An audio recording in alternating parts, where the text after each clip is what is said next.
Hello guys, welcome. Collective reading tayo ngayon. Tingnan natin kung ano yung energy ng person mo, no? General reading to. Pwedeng mag-resonate sa'yo at pwede rin hindi. Piliin niyo lamang. Start na ako. Give me the message for collective. Give me the message for collective.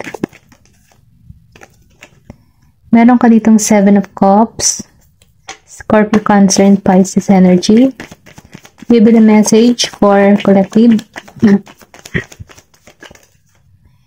Meron ka ditong Page of Wands, Aries, Leo, Sagittarius. Give me the message for collective. Meron ka ditong Three of Cups. Scorpio, Cancer, and Pisces. Confirmation, no? Nakikita ko dito, no? Yung person mo dito nalilito, okay? Nalilito siya kung ano yung hakbang na gagawin niya. Nalilito siya kung paano yung gagawin, ano? Kasi nakikitaan ko rin dito, no, na inilagay ka niya sa, sa third party, okay? Nakikitaan ko dito na ginawa ka niyang option. Kumbaga, hindi to naging matagumpay para sa inyo yung relasyon niyo, okay? Na nagbigay din to ng, sobrang pagkakalayo. Kumbaga, na-break yung promise, okay? Nakikitaan ko rin dito na hindi naging maganda yung pagka-hiwalay nyo, no? Ito lang yung nakikita ko. Napipil ng person mo, no? Nagkakaroon to ng, ng lungkot, gumugulo yung isip nito. Kasi, nawala ka sa buhay niya, okay? Kasi, nung panahong magkasama kayo, hindi niya alam kung ano yung direksyon na tutungo niya.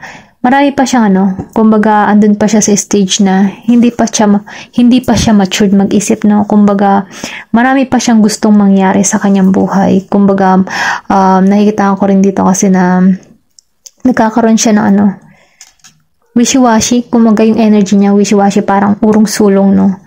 Hindi niya alam kung talagang ano talaga yung gusto niya, okay? Then nakikita ko rito kasi na walang pagkakasundo. Hindi naging maganda yung samahan, okay? Then, kumbaga, ito yung nagbigay sa'yo ng pasakit, okay? Ito lang yung nakikita ko, no? Tingnan pa natin. Give me the message. King of Wands. Give me the message. Meron kang person, Aries, Leo, Sagittarius. Moral, no? Scorpio, Cancer, and Pisces.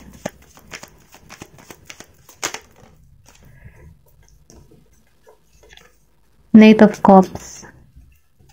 Nakikitaan ko dito, no, na itong person mo, andun siya sa, sa energy na, wala siyang lakas, okay? Wala siyang lakas na tumungo sa'yo. Kumbaga, may hiya tong nararamdaman. Kumbaga, kasi si Knight of Wands lumabas Kumbaga, wala siyang authority. Maybe, dahil hindi naging maganda yung inyong connection, nakikita ko rin kasi dito na, gusto niyang lumapit sa'yo pero hindi niya alam. Gusto niyang magkaroon ng bagong simula, okay? Nakikita ko rin dito kasi na gusto niya ng pagbabago. Kasi, maybe na involved din sa inyo yung pera. Okay? Nakita ko dito kasi na nagka-problema din kayo sa financial. Kaya yun din ang naging dahilan ng inyong pagkakawala. Ito lang yung nakikita ko, no? Pero itong taong ito babalik, okay? Gusto niyang ayusin muli. Kumbaga, babaguhin niya yung kanyang gesture, no? Kumbaga, pagbalik niyang muli, iba na siya, okay? I think itong tao to liligawan ka muli na may romantiko, no? Kumbaga, susuyuin kanyang muli, okay? Tingnan pa natin, kung ano pa yung, energy ng person mo ngayon. Ngayon, itong taong, yung person mo nag-iisip to, okay? Ito yung gusto niyang mangyari sa inyo, tagumpay, okay? Gusto niya ng happenings, kasayahan, kaligayahan sa inyong dalawa, okay? Aries, Leo, Sagittarius, no? Malakas ang fire sign dito, okay? Then, nakikita ko rin dito na, ikaw yung kaligayahan ng person nito, Kaya lang, nung panahon nagkawala kayo, doon niya naisip-isip, doon niya na-realize na, na mali yung kanyang ginawa, okay? Pero kung makikita mo dito, meron ditong energy. Kahit anong gawin ng tao nito, nakikita ang kanya na ikaw yung kanyang kaligayahan. Give me the message for for collective. Andito ka na sa point na strong ka na ngayon eh. Okay, Aries, Leo, Sagittarius, fire sign energy. Nakikita ko dito nandun ka sa ngayon sa point na matatag, no? Matapang, may authority, okay? Nakikita ko dito handa ka eh. Handa ka sa mangyayari, okay? Kumbaga, matayog ka ngayon, kumbaga, alam mo eh, kasi fire sign, malakas ang loob, matapang yan eh. Kumbaga, nakikita ko rito na na hindi ka nasuko sa hamon ng buhay. So, ngayon ng person mo nalilito, may pagkalito, kung paano siya muli papasok sa buhay mo. Okay, give me more information. Tumalsik to. Pero ang taong ito, no, nakikita ko to, yin yang energy, okay? Yin yang balance, okay? Mabilis ang tutungo sa'yo, no? Okay? Tutungo to sa'yo. Mabilis. Gusto niya to ng pagbabago. Maybe may distance pa sa inyo, may travel na involved. Maybe ikaw ay narito sa Pinas or nasa abroad siya, no? Basta may distance. May pagkakalayo. Pero itong taong ito ay kikilos. Patungo sa'yo. Mabilis, okay? Gagawa na to ng action.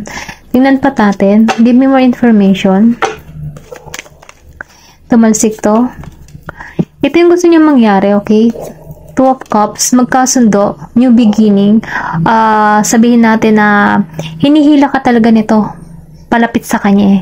Maybe before, no, nag-ano siya eh, kumbaga hindi mo makuha, hindi mo maano yung kanyang kanya bang tipo na may tawag dito eh, hindi mo makita sa kanya yung yung kanyang realidad, okay?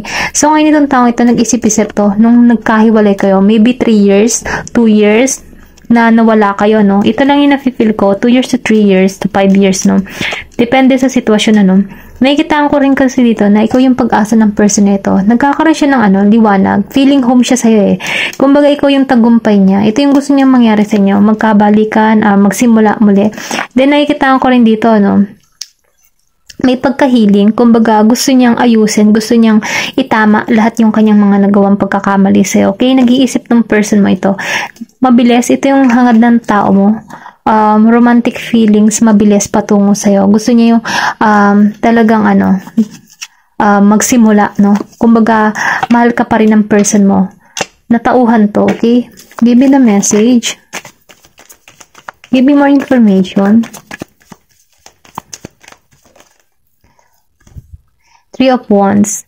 Ganun pa man, nag-iintay lang to, okay? Or pwede rin sabihin, hanggang ngayon nag-iintay ka pa din na matauhan yung person mo, or nag-iintay ka pa rin na baka sakali na bumalik siya sa'yo, okay? Wala kang idea sa nangyayari, o sabihin natin, wala kang idea sa gagawin niya, no? Okay? Kasi may nakikita ko dito, may pag-iintay eh. Meron, or sabihin natin na meron kang gustong gawin, or meron ka pang inaasikaso, no? Na nag-iintay ka dito, okay? Pero andun ka ngayon sa moment ng iyong katatagan, kumbaga hawak-hawak mo, disiplinado ka, okay? Ito lang nakikita ko. Malakas talaga dito ang fire sign, Aries, Leo, Sagittarius. Give me the message. Okay, the Tower, okay? Kumbaga, niwasak na eh. Kumbaga, tapos na. May new beginning dito. May bagong simula sa inyo. Okay? Ito lang yung nakikita ko. Pero nasa sayo, kung ano mang ang decision na gagawin mo. Pero ito yung gusto niyo mangyari. New beginning para sa inyong dalawa. Mabago yung inyong, yung pagsasama nyo. Tingnan pa natin dito kung ano pa yung lalabas, no?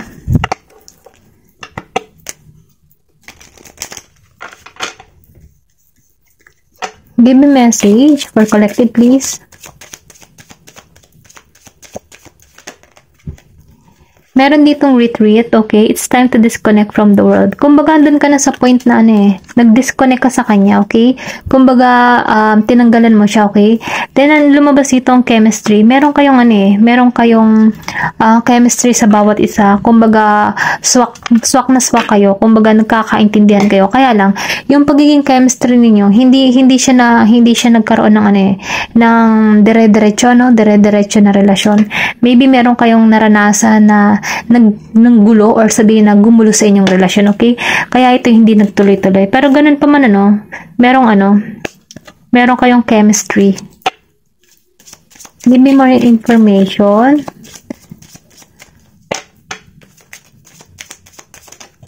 Okay, tumalsik. Wait lang. Meron ditong give your relationship a chance. So, sinasabi dito, no, bigyan mo pa ng pagkakataon yung relasyon kasi, meron ditong work on your partnership. Pwede pa pwede pang maisalba kasi meron pang meron pang kayong nararamdaman sa bawat isa. Kumbaga may pagpipigil lamang isa. Kumbaga nagkakaroon dito ng taasan ng ego, okay? Pero ganun pa man, kung ano man yung mga dahilan mo, nasa sayo yun. Pero sinasabi dito, sundin mo pa rin yung puso mo, okay?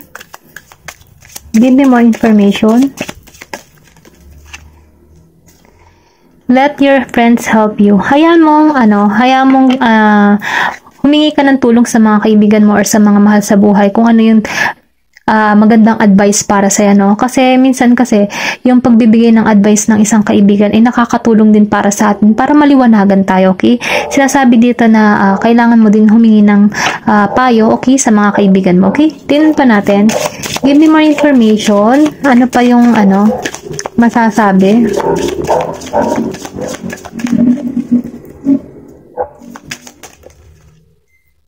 Meron ditong make the effort. Kikilos to, no, itong tao mo, no. Kumbaga, ang pagdating nito, magiging na tong e-effort na to sa'yo. Kumbaga, magkakaroon ka dito ng panibagong romance. Then, nakikita ko rin dito na may pagka-playfulness, okay? Maybe tutuksohin ka nito na para magpapapansin ulit sa'yo. Kumbaga, magkakaroon ka dito ng panibagong mararamdaman, okay? Kumbaga, magkakaroon ka ulit dito ng kilig. Kasi, mahal mo pa rin tong tao nito Kahit gaano katagal na panahon, andun pa rin yung yung love sa inyo, sa bawat isa. Sa pagkikita niyo muli, nakikita ko dito na meron pa rin impact na mangyayari sa inyo. Okay? Ayun lamang Thank you for watching and love and peace.